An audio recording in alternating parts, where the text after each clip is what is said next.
Bonjour à toutes les clés. Alors, aujourd'hui, je vais répondre à une question très intéressante de Samantha. Donc, merci de nous poser des questions. Elle me dit, il y a quelque chose qui m'interpelle. Tu parles des êtres qui sont dans le surmental et dans le supramental qui pourraient chevaucher notre esprit.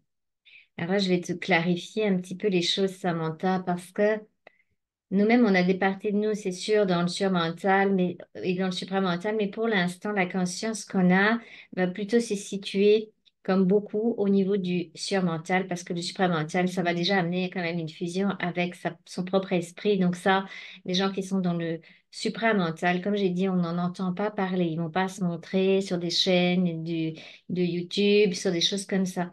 Donc, ce qu'on perçoit en réalité par rapport à ceux qui nous parlent d'état supramental, etc., même si on a la direction, mais c'est plutôt de surmental. Et là-dedans, effectivement, il y a des risques encore, je ne vais pas appeler de chevauchement, mais se laisser englober par quelqu'un d'autre. Pourquoi? Ben, c'est comme dans la vidéo que j'ai faite dans la prophétie des Andes, si on n'a pas suffisamment confiance en sa propre essence, qu'on ne s'est pas appuyé suffisamment sur sa propre fréquence et sa propre vibration, on peut à cette zone-là être déstabilisé par des forces qu'on va appeler encore lucifériennes. Parce que les êtres qui avancent vers eux-mêmes et qui n'ont pas un ego souple, pacifié ou transparent vont avoir beaucoup d'énergie dans le surmental et vont avoir comment dire, la tendance à se croire beaucoup plus intelligent que les autres. Donc, on va dire qu'on peut se retrouver face à des êtres qui pensent être dans le supramental, mais qui en réalité ne le sont pas, et qui sont assujettis à des énergies lucifériennes qui sont plus difficiles à détecter, effectivement. Les énergies lucifériennes, ce sont les énergies du pouvoir. Voilà. Alors, des fois, il vaut mieux avoir certains doutes mais pas de excès non plus, hein. J'avais fait une capsule là-dessus, plutôt que de se croire déjà arrivé et de penser qu'on a toutes les réponses et que tout est déjà OK pour nous et de gonfler progressivement son ego parce qu'on a constaté que, effectivement, quand on commence à travailler avec les énergies spirituelles, avec tout ce qui est à l'extérieur de nous, ça peut faire gonfler un ego. C'est ce qui m'était arrivé, hein. On a la grosse tête de l'ego spirituel, on va dire, parce qu'on devient des êtres importants, qu'on peut canaliser des énergies, là, là, là. Mais j'ai constaté exactement la même chose avec le phénomène du supramental et du surmental. Hein, les êtres qui se pensent être dans le supramental et voilà, qui ont déjà de l'information, effectivement, en eux-mêmes et parfois aussi pour les autres personnes, peuvent aussi avoir la grosse tête, hein. C'est ça, ça l'idée, tu vois. Alors, ce que je conseille, c'est ben, de regarder comment est-ce qu'on fonctionne. Est-ce que chacun a un ego qui va avoir une tendance à avoir raison sur tout, ou est-ce qu'au contraire, on a un ego qui va douter de tout? Alors, ni l'un ni l'autre, c'est vraiment l'idéal. Moi, j'ai plutôt un ego qui va avoir tendance à douter de tout. Donc là, je vais plutôt donner mon pouvoir à l'autre. Donc, c'est l'autre qui va avoir un ego qui est plus fort que le mien, qui va vouloir prendre le dessus sur moi. On va dire comme ça. Et si on a un ego qui est sans doute et qui est très surdimensionné, celui-là, il ne se pose pas la question. Ça fait de la manipulation. Il va peut-être s'en rendre compte un jour quand il va se retrouver le nez face à face avec une autre, euh, une autre personnalité, présence, qui va pouvoir lui mettre le doigt sur le fait que son ego se comporte comme un ego qui prend le pouvoir et qu'il s'est laissé envahir par des forces donc lucifériennes au niveau du surmental. Donc tout ça, c'est pas grave, c'est pas dramatique, hein, ne vous cassez pas trop la tête avec ça. Restez en cohérence avec vous-même, en accord avec vous-même.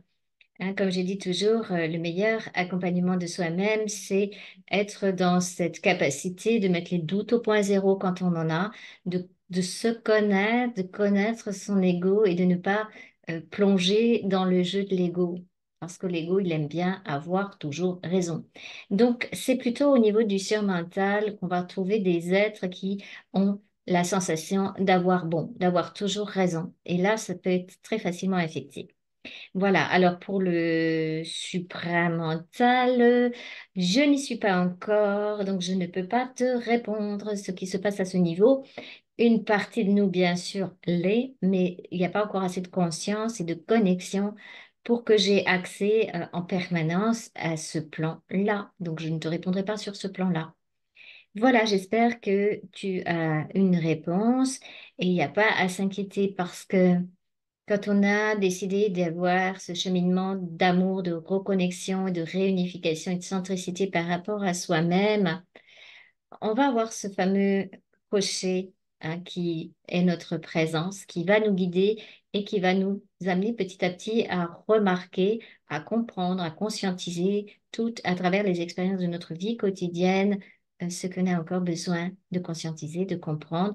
Et c'est ces fameuses initiations dont on peut passer à travers, donc il y a des étapes, etc. Donc ne vous cassez pas la tête, c'est pas vous, votre ego, qui va décider à ce niveau-là, ça se fait plutôt naturellement en rapport avec votre énergie propre et la façon dont votre personnalité, votre ego est capable en fait de recevoir sa propre lumière. Donc pendant les accompagnements, c'est ce que je regarde pour voir s'il y a encore des failles, s'il y a, par exemple, pour te dire un exemple que je vois en ce moment chez certaines personnes qui ont déjà beaucoup travaillé leur mental en pensant être dans le surmental, avoir toutes les réponses. Je me suis aperçue que souvent c'était aussi un leurre pour cacher des souffrances de l'humain et ne pas aller plonger dans leur propre humanité. Donc pour moi, ça c'est comme une faille qui va pouvoir être utilisée par les énergies lucifériennes de l'autre côté. Donc, le meilleur moyen de ne pas souffrir de ces énergies-là, c'est déjà de mettre, quand on a trop de doutes, les doutes au point zéro, parce que ça veut dire que dans ce cas-là, on se permet de douter, mais on ne permet à personne de prendre le pouvoir sur nous. Et inversement, ça c'est plus délicat. Quand je fais des suivis avec des personnes qui ont beaucoup de connaissances en réalité mentale et que l'ego s'est déjà gavé de connaissances et, comment dire, a pris la grosse tête par rapport à beaucoup d'informations et croit qu'il y est, alors qu'en réalité, la pacification intérieure n'est pas faite. Ça demande un certain temps et un certain tact pour aller montrer en douceur à la personne qu'en réalité c'est un leurre et qu'elle se cache d'elle-même. Voilà, il y a des parties qu'elle ne veut pas voir, donc elle va prendre comme pouvoir avec le mental. Mais là, on parle du corps mental cognitif qui pense que c'est la présence qui est aux commandes. Donc là, ça donne des égos relativement denses et du mental où il y a du lâcher-prise qui est plus difficile à faire. Je vous avais fait une capsule sur le lâcher-prise et la volonté, c'est quoi? Donc ces personnes-là vont confondre en fait la volonté du rayon avec la volonté de leur personnalité. Il y a une confusion. Et on y va tout doucement pour débunker au fur et à mesure cette façon qu'a l'ego de récupérer de l'information pour se stabiliser lui-même. C'est ça un peu ce qui se passe. Alors qu'en réalité, l'ego n'a pas besoin de ça parce que c'est la lumière qui va stabiliser les corps au fur et à mesure qu'on avance. Voilà, donc si cette vidéo t'a répondu, Samantha, si tu as d'autres questions, n'hésite pas, mettez un pouce, partagez et si vous voulez être accompagné, vous savez que vous pouvez nous trouver en dessous des vidéos pour faire ce chemin vers vous-même en toute sécurité, pas à pas. Voilà, c'est un peu notre job. Je remercie à toutes les clés pour cette incroyable vidéo et je vous souhaite à tous et à toutes une très très belle route vers votre souveraineté.